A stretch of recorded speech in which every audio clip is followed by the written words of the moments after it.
Shooting it raw? Yes. Shooting it raw.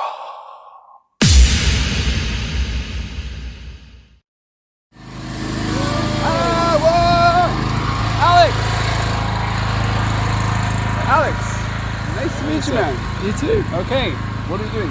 Right. Well, you don't want a coffee? Let's just go straight back then. No, let's get a coffee. No. I don't want to spoil your format. You don't like coffee? No, I like coffee. No, we can grab it to go. Okay, let's do that. Oh, this is fantastic. Look at this. Dude, this is... I love it. Is it okay if I'm a little bit loud? Okay, so where should we... Can I set up... Yeah. Can I set up here? And I need a power source.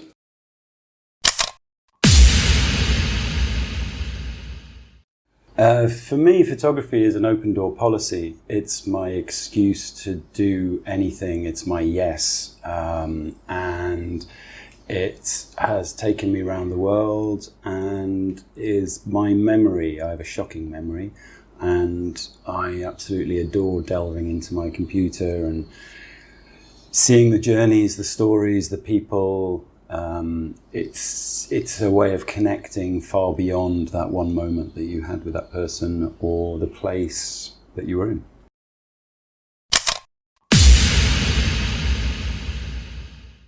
It's great. Everybody kind of articulates it differently. I really like the fact that I know you because, I was introduced to you as, like Alex. So is it Alex Macro? What's your last name? Macro. Yeah. That's your real last name? That's my real last name. What? Yeah. That's great. Yeah, my dad's Macro. My granddad was. Clearly. Well, no, That's your name. but just to kind of emphasize that fact. I tried to explain this to a tuk-tuk driver in India who was talking about fate and how he was destined to be a tuk-tuk driver. And I was like, yeah, same here. I was with photography. Over his head. Okay. Amazing. That's amazing. Okay, Alex, really nice to meet you. We're in your house on Peng Chau in Hong Kong. We met because Tanya. That's right. How do you say her last name? Vessels? Vessels. Yes. Yeah. So Tanya, you photographed her? So we did a project together about eco-anxiety. We'd kind of come to the eco story from different ends. I'd done a lot of charity stuff in Africa and all over for many years, and I'd really got burned out with the whole eco-anxiety thing. But that was in the late 90s, early 2000s. I had to kind of step back from all of that because it was really not healthy for me. And then I came to Hong Kong and everybody went, 2 years ago, I discovered that I shouldn't be using plastic bags. And it infuriated me so much. And Tanya was a real doer and also infuriated by the fact that Hong Kong was so backward in their eco policies, whatever. So we did these projects to try and raise awareness. And they were hugely successful. It was wonderful. We got into publications everywhere, Taiwan, everywhere. It was nice. It was great. And I think they were a fab set of pictures. We scoured mid-levels for junk and made stuff out of them. But she talked all about that. So, Alex, you welcome me into your house. And this is how the world works. Today is potentially going to have a typhoon later. We'll see. I come over to Peng Chau, this tiny, quiet, sleepy, sweet island. Just met you. So for the listener, I'm sitting across from this guy who's very well dressed, very handsome. I'm wearing a new shirt today. New shirt. Well, I appreciate it. You look very good. You look like you got the hair going on. You got the 15 o'clock shadow, whatever you want to call it. Your place is amazing. And as we get in, you get a phone call. And your face goes... Now, if at any moment, and this will be in the recording, whatever, if at any moment you need time to go upstairs and share, gather your thoughts, I'll hit pause, we'll wait. This is a big day. Yeah, it's an interesting one. You don't have to go into it. You don't have to share it with the world. But it's a great, potentially amazing day. So, yeah. Yes. Yeah, one of those life changers. Yes. But let's jump into the first photograph, and then maybe that whole side of your life will be revealed.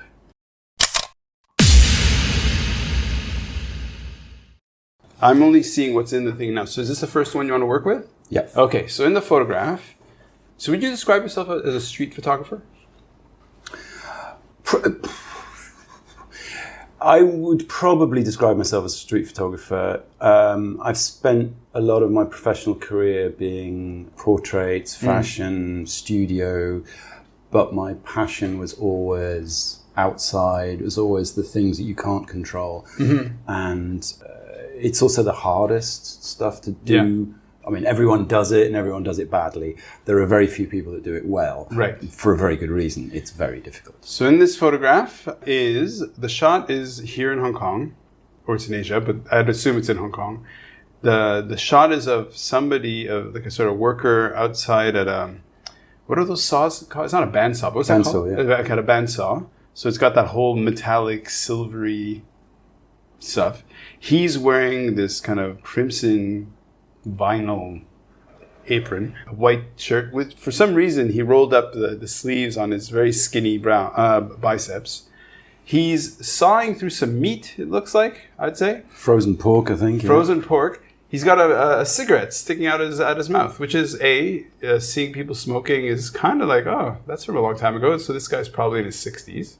He's got his little reading glasses just perched at the bottom of his nose. It's amusing that he's smoking over this meat that he's cutting. I guess the cut is probably ribs, would you say? Probably, yeah. Yeah. Who knows? So probably shot in Shangwanish area, or not, I may be wrong. So why don't you take us into this image? Like why start with this one? So this image means a lot to me because I came to Hong Kong as a trailing spouse. My wife had a job. I didn't have a job. It took me a while to get any work here. Hong Kong I found very hard. I found it very ugly.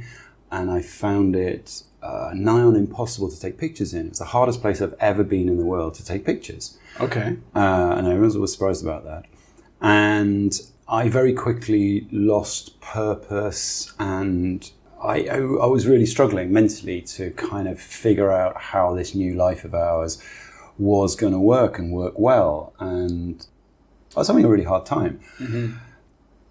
And so I thought, well, I'm going to go and try and capture Hong Kong. I'm going to try and figure out what Hong Kong is. Yeah. You know, I can't seem to understand it. Mm-hmm. So I left our flat every morning and I walked every street in Central, then into Shangwan, then into Sai Pun, blah, blah, blah. And then I crossed over and I did the same in Kowloon, and I walked everywhere. Nice. And in that process, I was like, whoa, I just couldn't find any pictures to take pictures of.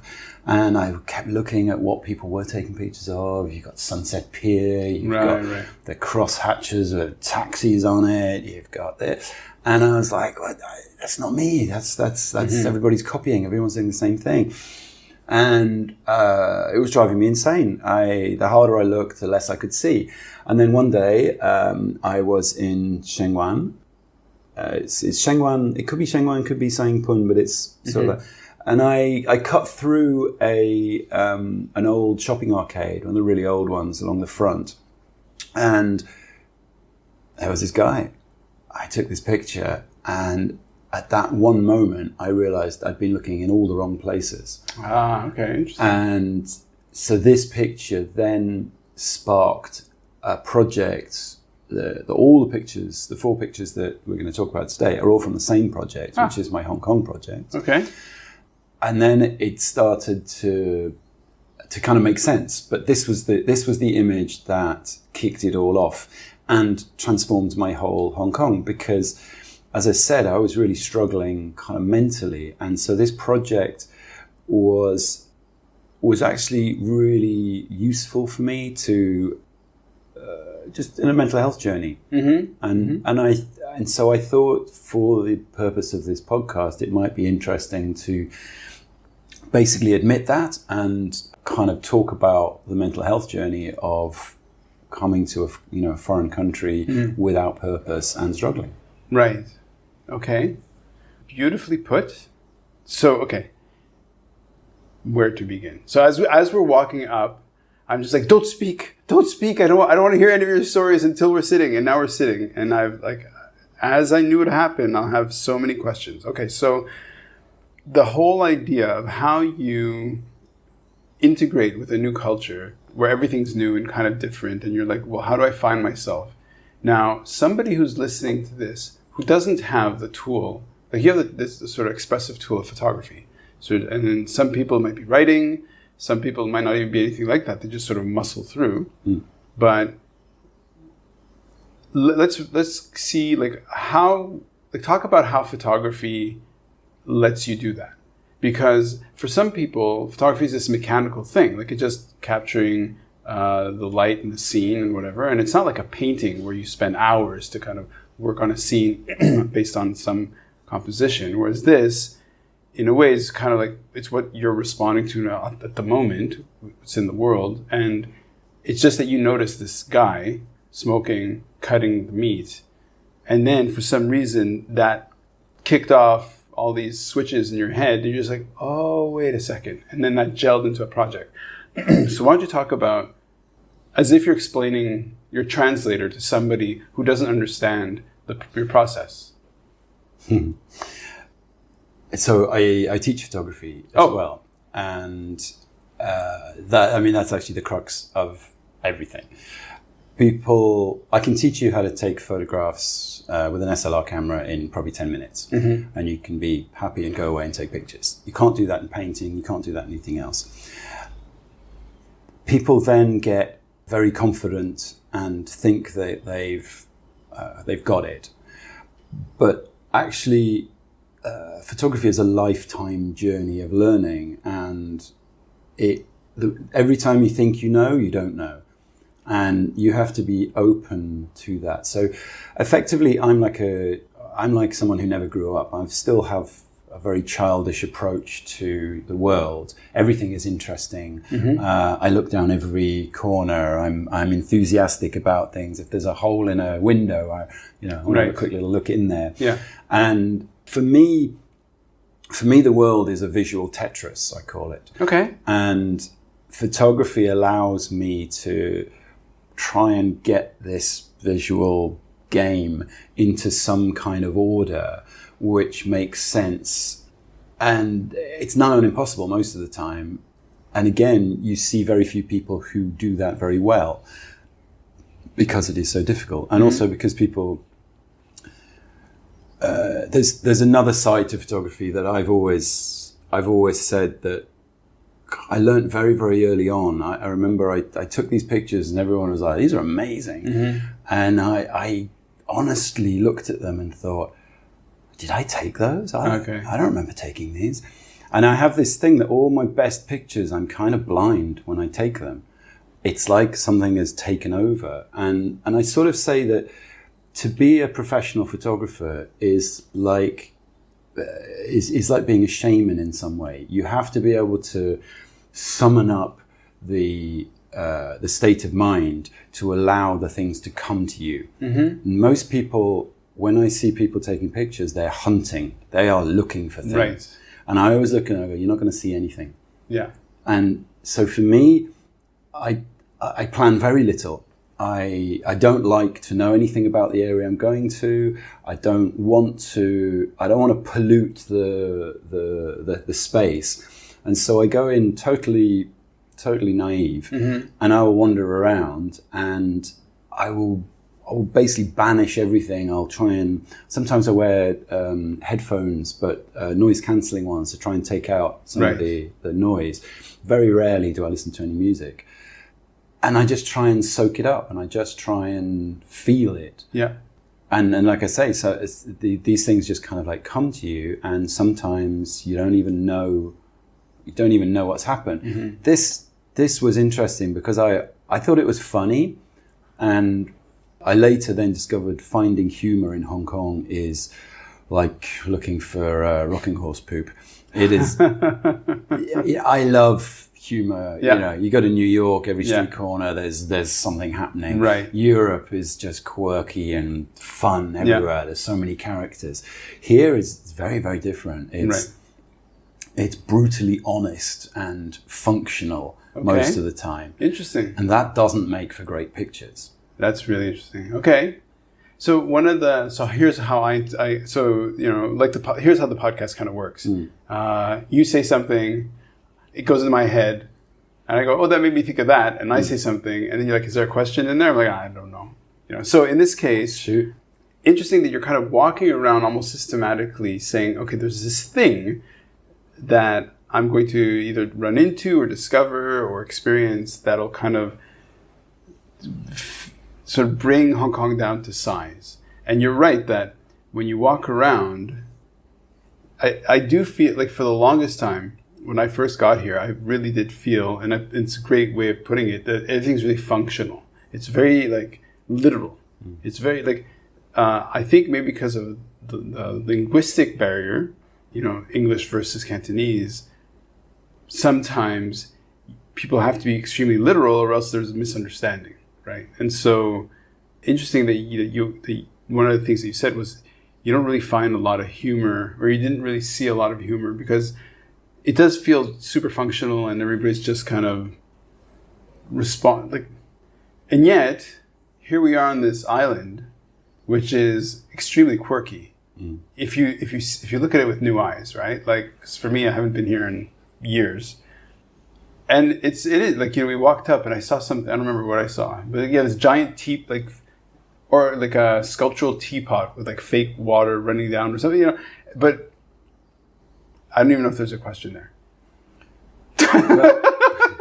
I'm sorry. Well, so things like that fake teapot, that would have been outside a tea shop. That's been salvaged and chucked outside a little clan house like place. And as much as that could be fun and quirky, it's awkward. It doesn't make an image, and that's very systematic of Hong Kong. And if it's not that, then it's got some street furniture right in front of it, or in a long place, and a million LED lights that come off shops and things.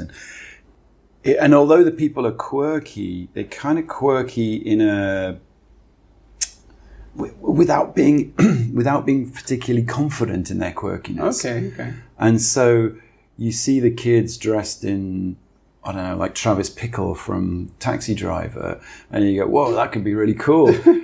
But somehow they manage to sanitize it by not owning it in a way. Okay. And you're like, wow, I never thought a Mohican could be so tame. Yeah. Right.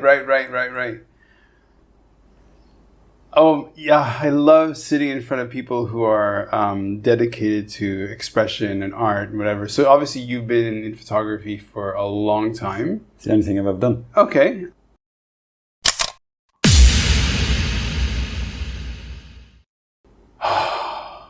Yes, okay, so the photo, I don't know how you got it. In this photo, we've got something really great happening.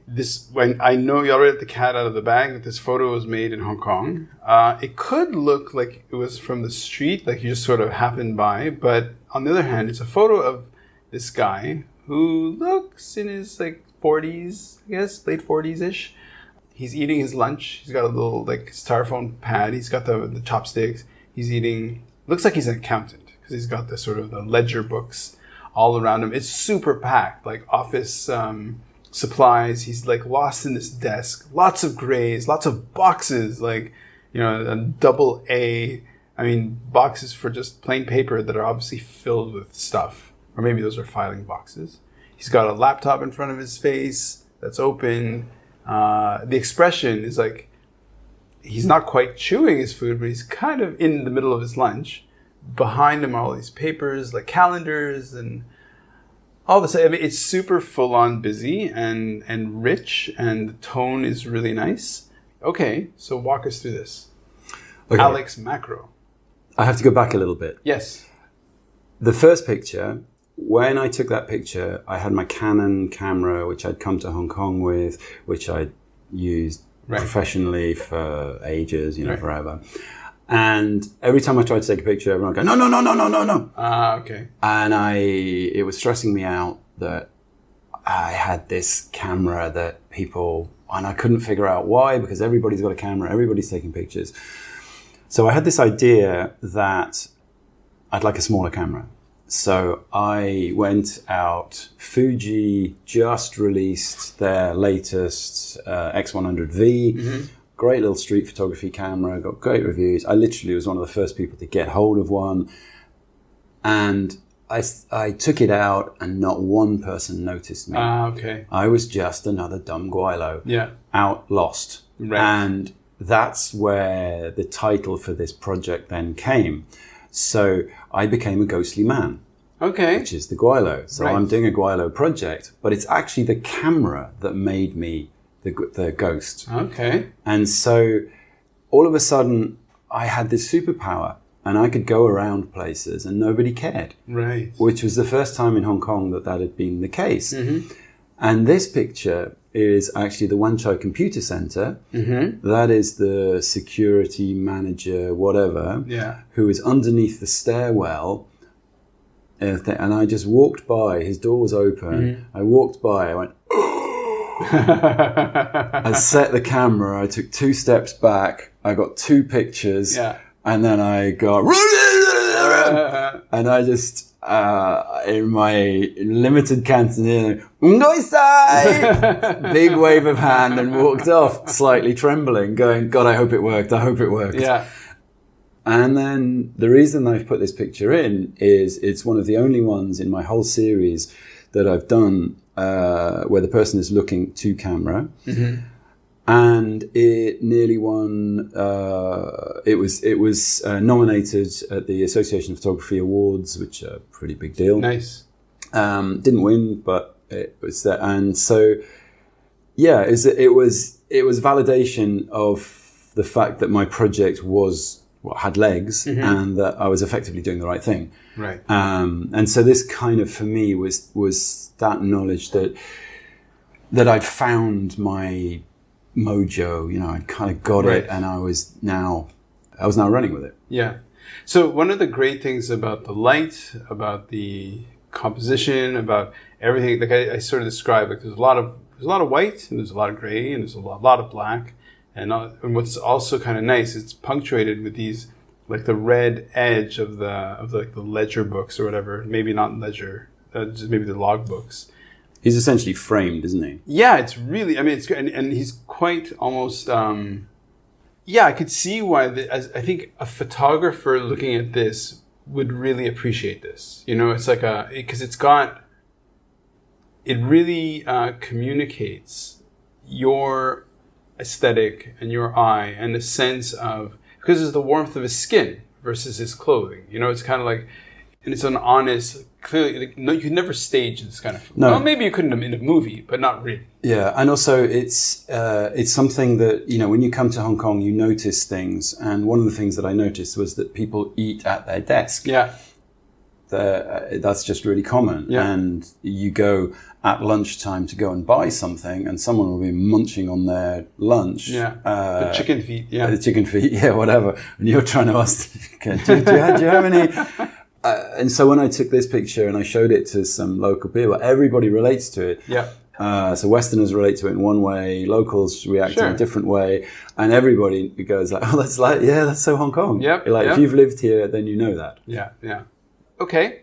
Now, because it has to be asked, when did you hold the camera and think this is a way? Because, for example, when I was in Canada a year or 2 ago, and speaking of mental health, I was going through some very difficult times, and one person I'd spoken to, he was saying because I think you kind of fall into the place of being an HSP, a highly sensitive person. Okay, I don't think it's a very or necessarily a technical term. It's more like this, qualitative sort of, like, this is kind of what you're like. HSPs go around life noticing a lot.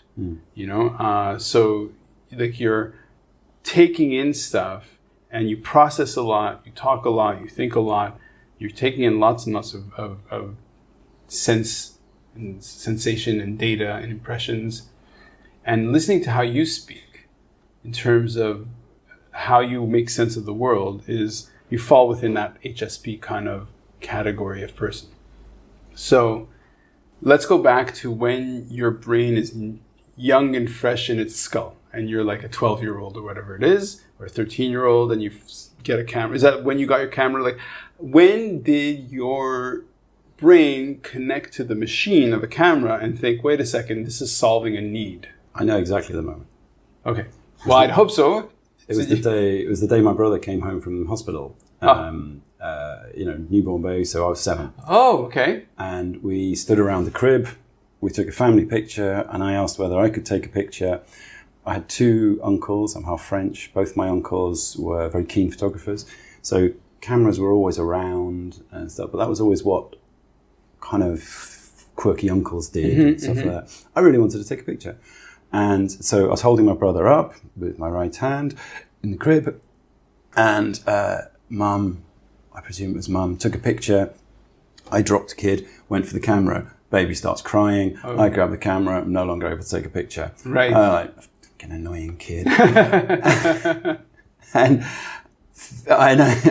I think that was the moment that I knew it was something important, interesting, and something I wanted to do. Something right. I really wanted a camera, and I didn't get a camera. It was the first proper camera I had was given to me by my uncle Bruno, and I can't remember what it was, a little Rolly, I think, small little 35mm, and it was really small. And I loved the fact that it was small because nobody noticed, right. It's a little camera. And actually that has set the tone for everything in my life. When I went to art school, I bought an MG Super Pentax, I think. Mm-hmm. The reason I got it, it's probably the smallest SLR camera that was around at the time. Yeah. While everybody else was trying to get the biggest Nikon that money could buy. I didn't want that. I didn't want people to know that I was taking their pictures in a way. Right. So I guess I was always doing this. Right. I guess I was always the ghostly man. Art school. Where? So I grew up in Newcastle. Okay. I went to Sunderland Poly to do Art Foundation, where I think the second module we did was photography. We had to buy a camera. That's when I got the MG Super, and I never left my hand. Okay. It just became another limb. Literally and then from there I went to Maidstone, which was 356 miles from my home, which was very specific and deliberate because my parents were falling apart and blah, blah, blah, and I wanted to get away. And I just took pictures of everything. I was just constantly shooting. Right. Okay. When was this photo made? 2019. Okay, so... Is that right? Yeah, it must have been about then. Kicking in close to the start of the pandemic? Is that right? No, 2020. Yeah. Right? So when I arrived, it took me a while to kind of kick this project off. Like the first 6 months, I had no idea what I was doing in Hong Kong. I had no idea how to take pictures in Hong Kong. So it was a slightly slow process. That was 2017. So 18, I kind of started to figure out what it was about. Protest kind of kicked off. Right. So clients stopped employing people like photographers because everyone was kind of scared. Yeah. So I had the newly found work that I had vanished, and so I kind of kept this going just to kind of keep doing things. And then of course the pandemic happened, and that was the end of not getting any work for everyone. Yeah. So this kind of became my job I was doing other things, but in between. So I'd always say that when I had to go somewhere or do something, I would go with my camera. Right. So I got here in Hong Kong in 2003, and after about 4 or 5 months, 6 months, from Montreal. Montreal is very creative, very connected, and I grew up in Montreal, so I'm a Montrealer. I have an arts degree. And after being here for about 5 or 6 months, I had this disquiet, right? I was working, but I was just like, and my whole thing was, this place is so literal and it's so functional and it's so pragmatic. And as a creative person, I was like, I need an outlet. And so I created this, so my project was looking at self-portraits, right? So for 350 weeks, I did conceptually different self-portraits. I wasn't looking for pretty pictures. I was just trying to push myself or give myself like a 6.5 year project of just doing these photos. And in a way, those were a performance. Okay, so for your Guaylo project, if you were to explain it to somebody as being a performance, so I'm projecting onto you, how would you talk about this as being a performance? Maybe you wouldn't. The way that I take photos is kind of like a performance anyway. When I'm on the streets, I try not to be noticed. I'm a big guy, and I try to kind of, if I can drift in and drift out without ever knowing that I was there, then I've kind of succeeded. So in doing that, I'm moving, and there's a lot of kind of performative elements to what I do. And then of course the actual taking of pictures is a performance in itself.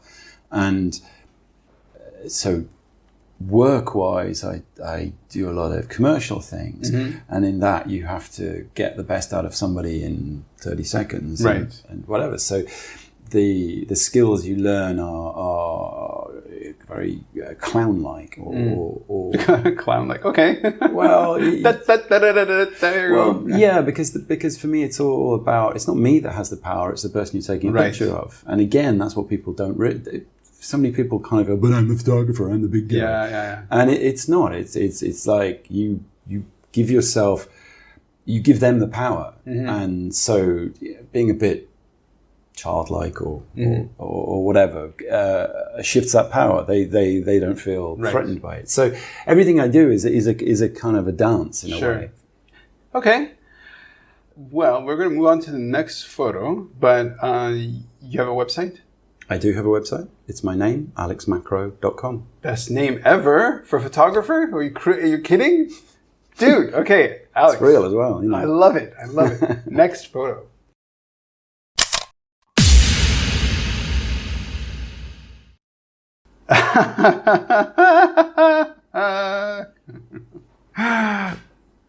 So here's humor.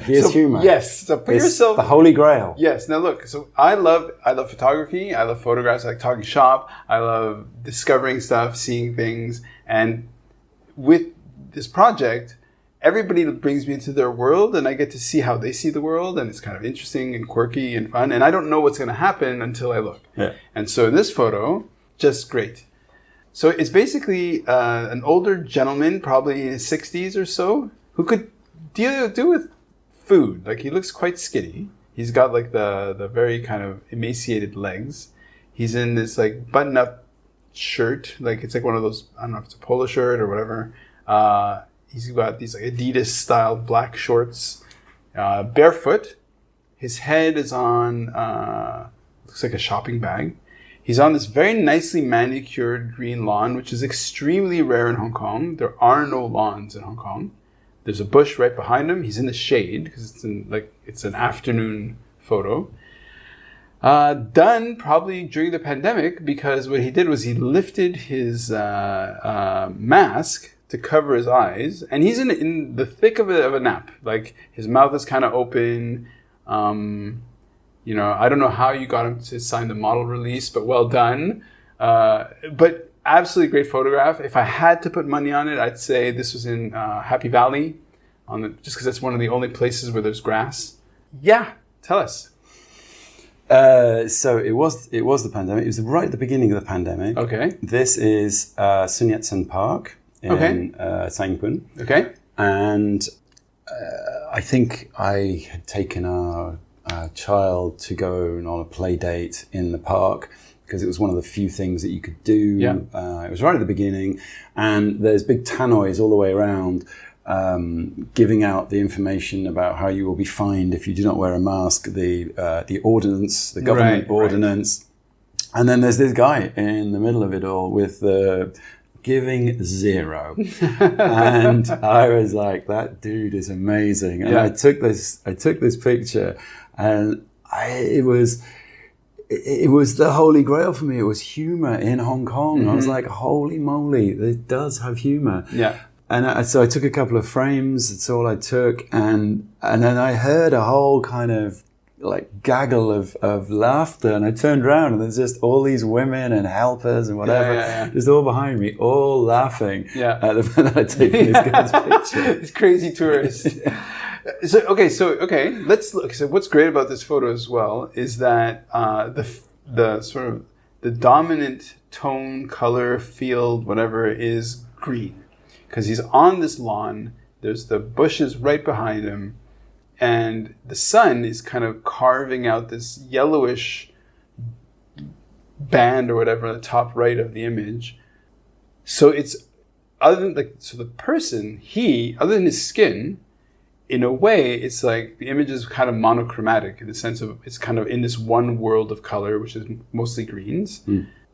But he's got the color, and he's got which really pops. So yeah, this tells me you know how to make a photo.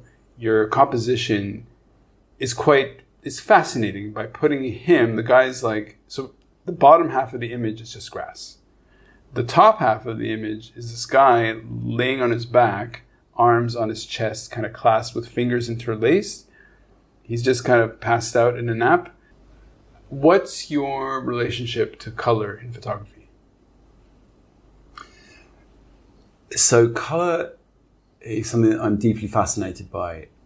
When I first started, I took a lot of black and white pictures, but we don't see in black and white. Therefore, black and white pictures are always interesting. My friend David, whenever I used to take a picture of him, he'd go, no. And I go, it's black and white. Oh, all right then. And that was always our joke. And it's very true. It's you don't see that way, so it's interesting. Right. Therefore, I then started to shoot cross-processed, putting the wrong film through the wrong chemistry. And that would then saturate the colors wildly, and it would, again, create something that you don't see. Right. And so I always played in those kind of tones, because I never understood why people took just authentic, regular pictures, if you like, because to me that, I don't know, that it just instantly wasn't interesting, and I still struggle with it. I always look for the kind of the theatrical. So I look for the theatrical lighting. I look to kind of pinpoint people. I also spend a lot of time in advertising. Advertising is about concentrating on that. Really shows. On the product, on the whatever. So in this picture, if I'd been slightly off, there's loads of legs here, because there's loads of kids playing and stuff like that. Yeah. Here there was a picnic or something that was going on here, which I thought would be kind of interesting to have that contrast, but it just didn't work, because then you got too much. So I just defaulted to kind of a product shot, if you like. Yeah. But in using all the kind of negative space, it kind of gives him a bed. It's like it's exactly weighted heavily enough to kind of give him a bed. So for me, that the ground all of a sudden became sort of three-dimensional. Yep. And that's my kind of thought process. But a lot of this stuff happens very quickly. I don't labor over things. No, I know. It's very intuitive. Because one of the street photography kind of things that people do is to wait, to find somewhere that's an interesting place and then wait. Okay. That never works for me. Right. If I like somewhere, I'll go and I'll wander around. I'll come back, and that never really works. These things have to just fall into place in front of me. Right. So the podcast is about sharing how different people make sense of the world, because we all interface with the world differently. For example, it's like going into somebody's house. So you welcome me into your place, and all these fascinating talisman and records. So there's lots of art on the walls. There's a disco ball. There's, it's stylish. It's like, so in the same way, it's like, it's a manifestation of how you see the world. And so what's great for me is that by sharing how people tick and how they see the world, then maybe that way inspiring somebody. So you've been doing photography for a long time. It's a craft that you've kind of built your mastery on, even if the word mastery is kind of fearful, because it's a process. Like, you're always improving and always getting better. So if we go beyond just the record of the image, can you say that photography fulfills a deeper need? And if it does, what is that deeper need? And if you don't like this question, answer a different question. Photography definitely fulfills a need. I found photography, or photography found me. I don't know how these things work, but it suited me down to the ground, and kind of I absorbed it. Mm-hmm. The business is random at best.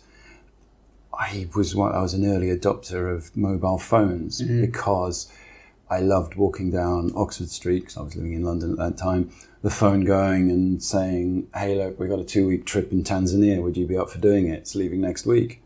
Yeah. There's not many places not many jobs in life that kind of do that sort of thing.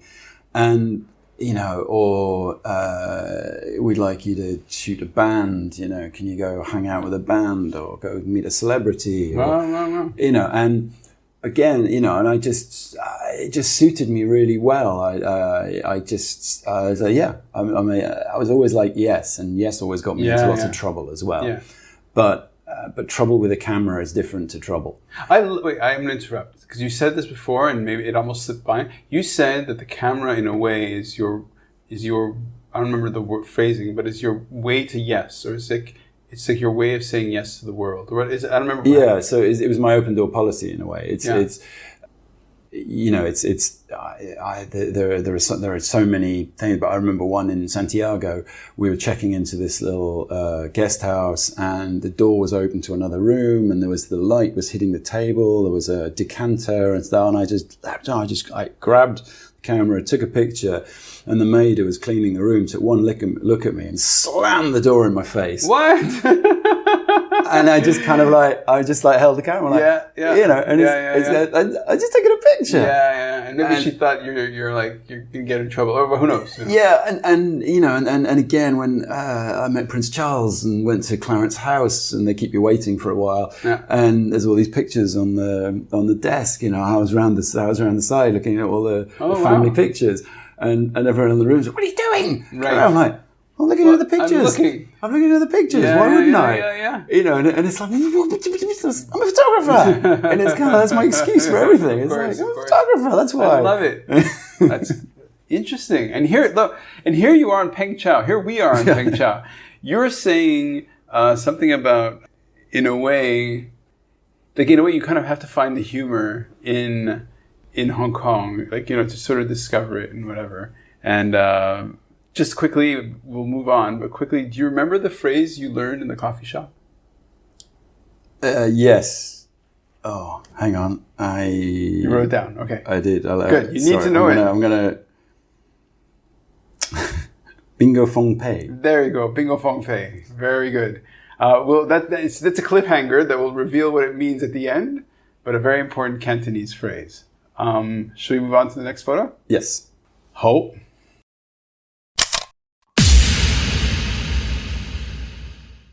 Oh, yes. I love it. Okay. So this photograph, for people who don't know, so Hong Kong Island is an island. Do you want to get that? No. You go. There's something with this picture, but I need to know what it says. I can't remember. No problem. So Hong Kong Island is an island, and what the funny kind of way that as the city planners, urban developers, whatever, want to create new land, because Hong Kong is quite it's quite hilly. So what they do is they reclaim parts, fill up the harbor with soil, and then they just create flat land. And so that's kind of, you're shooting down onto this reclaimed area where it's like tamped ground where they created this like temporary stage, and across it, there aren't many people yet, but there are all these taxis. And in Hong Kong, the taxis are red with white roofs. The stage is some red. I mean, this looks like one of those Hong Kong government inaugural something or other events. And behind it is the sort of the Ferris wheel up just there to give a bit of cityscape. And behind you can just see the exhibition center and a lot of the skyscrapers and all this stuff. And then you see across the water from the harbor to the other side, which is Kowloon side. So yes, you're shooting from above and you're looking down at this kind of scene, probably high noon or close to it. Yeah, it's ugly light. Yeah. So what is this photo and por qué? Well, so I got to get the ferry to come off this island. You come into Central, and when you get to Central, you walk across the walkway into IFC or whatever. So this is actually shot from the walkway, and now it's a big building site. Yeah. I was just fascinated by the scene. All the taxis all have the same stickers on them. They were all lined up. I arrived literally 2 minutes later than I'd have liked. He shot a bunch of pictures and then tried to go down and do it. Anyway, I love this picture. I didn't really understand why or what. And then I Google translated what it says on the thing. And I mean, this is Google translation. This is the successful conclusion of the Legislative Council election, the success of Hong Kong's democratic system, and launching economy of the parade of provincial level fellowship associated in Hong Kong. Yes. Hurrah to that. And I called it after the party. Right. Because they've finished. Okay, yes. They're all like leaving. Yeah. And I don't know whether it's because there's no more opposition party. Right. I don't know what it was about. Right. So for me, it's a really interesting time to be in Hong Kong. We don't know. Yeah. You got to be a bit careful what you say. You got to be careful what you think. Yeah. And here's this image, and for me, it's kind of my Hong Kong picture. I don't think I'll ever get a picture that is more Hong Kong than this picture. Okay.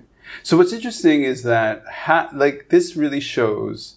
It's funny how little signals and anchors reveal so much, right? So in this case, like just about half of the image, the bottom half, is this tamped earth, right? Because this is all like fake flat ground that's just been created, and so it's all like brown, and on this brown, very light brown, and on this light brown are these red taxis with, as you said, the uniform kind of stickering on it, light blue stickering, and then the stage further up is like, it echoes like the background, that the backdrop that they set up for the stage is kind of like the stickering, same kind of color, and then the stage itself is red like the taxis, and the seats are white like the taxi roofs.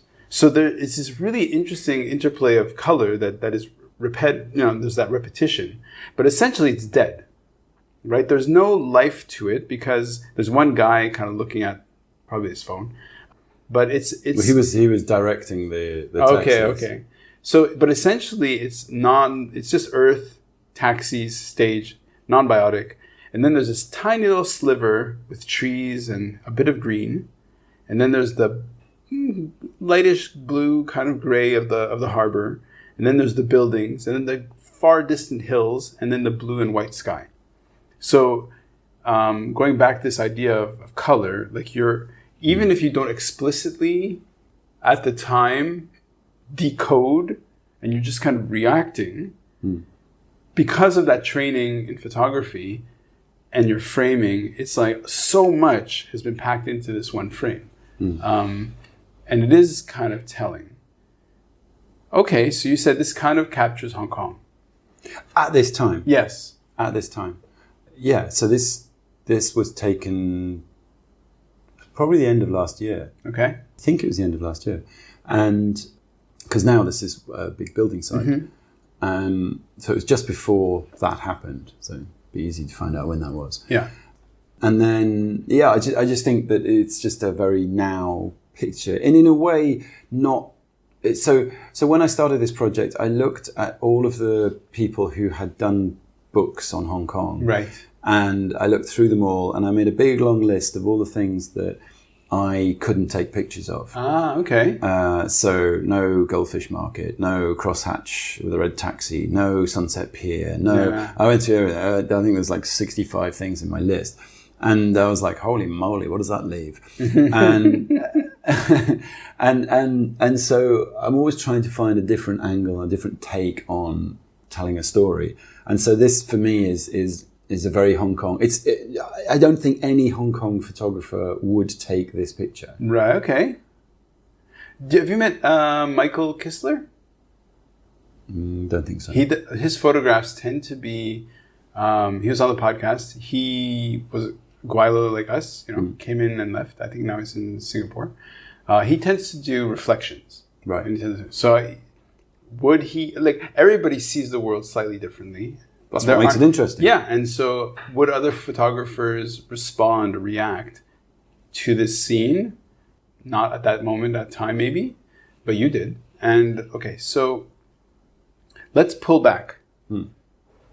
Generalize the situation, right? Like the Hong Kong situation? No, your my situation. Life. Okay, my life. Yeah, not you necessarily. Just the sort of the interface between us and the world.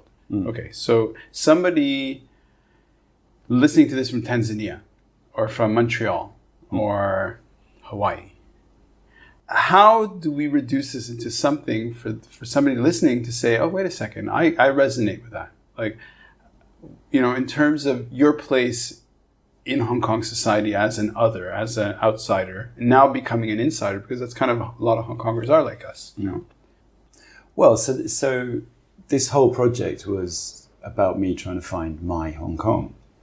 And that's why I looked at all the other books. That's why I looked at what people were shooting and made a list and said, no, none of that stuff. Wow. Because that's not my Hong Kong. That's someone else's Hong Kong. And it's the hardest thing in the world to try and find your own voice, your own style, your own whatever. And so there's this set of pictures, and I put together an Instagram that was specifically for that. And it's, I'm hoping to do a book, etc. And so it's a body of work that is my Hong Kong over a period of time where really interesting things were happening geopolitically, personally, and it's just my way of making sense of it. Yeah, yeah. So what I also realized was that I called it The Ghostly Man. It was kind of about the camera, but it was also about me for obvious reasons. But I realized I was always that, I think, when I got the small camera, it's the first camera, when I wanted a small camera, I always wanted a small camera. I never wanted to be that, probably because I also worked in an environment where I had to hassle people at all levels to get a portrait, to get a moment, to get something. So in my own personal stuff, I didn't want to do that. And this is the slightly controversial bit. The title I want to kind of give the book is that this is a love letter to a place I don't really like. Okay. Interesting. Yes. And I think that is what you... That is a really